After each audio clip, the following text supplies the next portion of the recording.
My name is DJ Swivel, and on this episode of Storytime, I'm going to be sharing with you guys the story about how I introduced Diddy to MySpace. Stay tuned. DJ Swivel, DJ Swivel, don't you tell us stories, please. DJ Swivel, DJ Swivel, don't make it cheese. My name is DJ Swivel, and this is Storytime Episode 2. So I thought I would sort of go back to the early days of when I got in the industry. And this story takes place about 3 months into my internship, which started at the beginning of 2006. So this was probably around March of 2006. And, I'm sort of just a general assistant working under Duro. And we were at his studio in New York City. It was called House of Mirrors. It was located in the Film Center building for anybody who's in New York. And like most studios, is no longer there. And so, I was very fortunate to get that job with Duro because all of the music that I listened to growing up, a lot of it was mixed by Duro. He was sort of the quintessential hip-hop mix engineer from like the 90s on. And so I land this internship and I'm just getting my bearings, but I'm basically as green can be. I don't know shit. And so about 3 months into the internship, Duro gets a call or the opportunity to mix Diddy's new album, and it was called Press Play. Now, I was really excited about this because, I had worked with a couple artists like Fabulous and Styles P, and I had worked with a couple people in the first few months of being at this studio, but I had never met like a Diddy level, character. And, this was a huge deal for me because I grew up on that whole bad boy era of music, like Diddy, Mace, and Biggie, and Total, and 112, and the Lox, and like that was what I grew up on. I love that.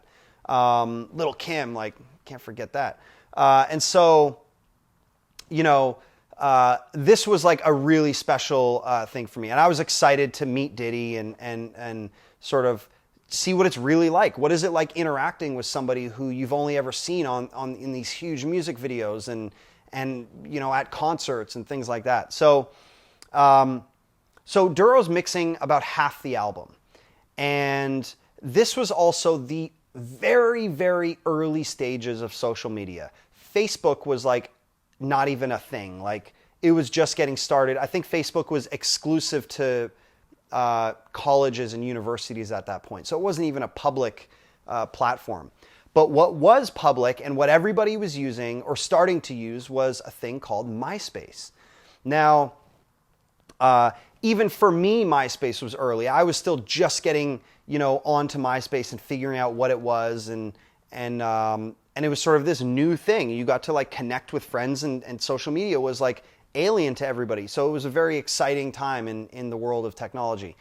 And so, Diddy is coming to the studio every day and working on this record with Duro. And I'm just the general assistant, so I'm there just making sure that, his team is taken care of and Duro's good. And if anybody needs any food or lunch or whatever, I was the guy to take care of it.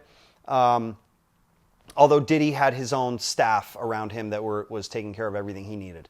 And, this was the first time, like I said, meeting somebody whose personality was larger than life. I mean, I remember, one time I'm sitting out in the lounge because there was a lot of people in the control room. And I just remember hearing, Diddy's assistant was out in the lounge with me. And I just remember him like opening the door to the control room, and there's sort of a hallway. So I can't see him, but we can all hear him. And he just yells out, he's like, "Hey, I need a wardrobe change. I need the white Gucci loafers and the white Gucci jacket," or something like that. I know it was definitely white Gucci loafers. I will never forget that.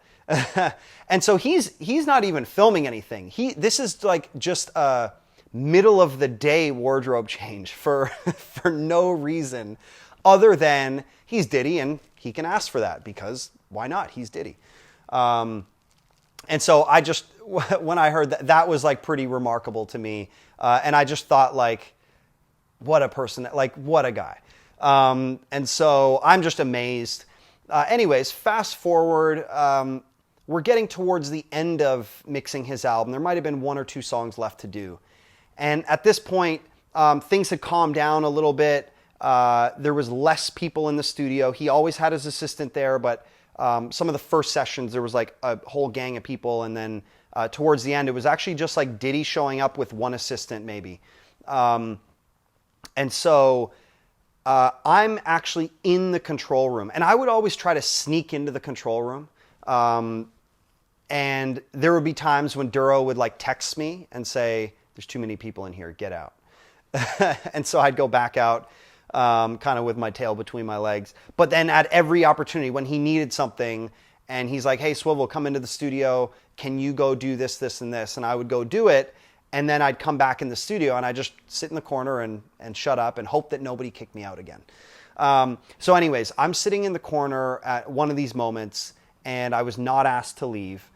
And I'm on my laptop, minding my own business, being quiet, just sort of absorbing what's going on, being a sponge, a fly on the wall. And I think we were having lunch at this point. So it was kind of a relaxed atmosphere in the studio. And it's Duro, it's Diddy, and it's me. That's it in the studio. And I'm on my laptop while we're all eating lunch. And Diddy sort of looks over my shoulder and he sees me on MySpace. And he's like, what's that? And I said, oh, you don't know about MySpace? He's like, no, what's that? Tell me about it. So I go on and tell Diddy and try to explain to him what MySpace and, you know, more or less what social media is. And it was new for all of us. And he's like, wow, that's great. And you could tell how ahead of the time Diddy was, because when he heard about something new like this, he immediately thought, I need to get on this. I need to be first. And that was something I really learned from him. Like, he's so ahead of the time, and has been throughout his whole career. And that's largely, I think, why he became so successful. And so he's like, I need one of those. And I don't know what came over me, but I said, I'll make you one, but you got to put me in your top 8. Now, many of you who never had MySpace, you don't even know what a top 8 is. The top 8 on MySpace was when MySpace first came out. It was like publicly facing you could pick your top 8 friends. And the idea was all your closest friends would be in the top 8. And there was this like weird competition between friends. Like, did you make this person's top 8? Are you one of their top 8 friends? It was like a real thing. And so being in that top 8 real estate was so important. It was like such a big deal because it was public facing. If you went to anybody's page, if you went to my page, every single person who went to my MySpace page would see who my top 8 is, and I could change it out. And so if you got on my bad side, you were out of the top 8. So anyways, I told Diddy, I'll make you a MySpace page, but you got to put me in your top 8.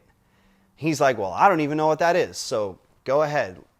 So I make Diddy his first MySpace page. So I think I can safely claim credit for introducing Diddy to social media.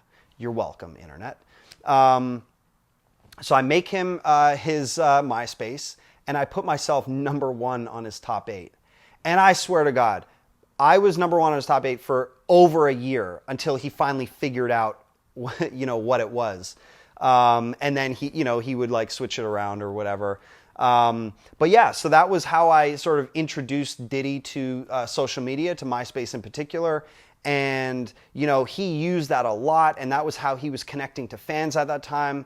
And so that was, just one of those things. And I look back and I sort of think like, what's the lesson that I can pull from this? And I guess like it's, shoot your shot, but also like, step out of your comfort zone and take those risks, learn to read the room. The only reason I think I was able to ask for that, and had the balls to do it, was because I could tell he was so interested in it and he was so curious that I knew he just wanted one. He wanted to be set up. and he wasn't the most, like, at that time, you know, technology literate person. So he just needed a little help getting up and running and showing how it worked, and then he was good. But you know, I read the room. I saw how important it was. He wanted to be, you know, on the cutting edge, so to speak, and he wanted it early. And so I thought this was a small ask that I could ask for. I could perform a service for him, and then I could show everybody that I was one of Diddy's top 8 friends. So that was my little Diddy story. And you know, that was such a wonderful project to work on. You know, just seeing his whole process and being able to, like, participate in that, you know, one time in my career was pretty amazing. And I met him a few times after that, you know, working around Beyonce and Jay and stuff like that. And you know, he's still one of those guys who I always look up to, and who really sort of paved the way for everything that I want to do in business and entertainment and things like that. So that's my Diddy story. And you know, stay tuned, like, subscribe, comment below, hit the notification button, and I'll see you next time. Peace.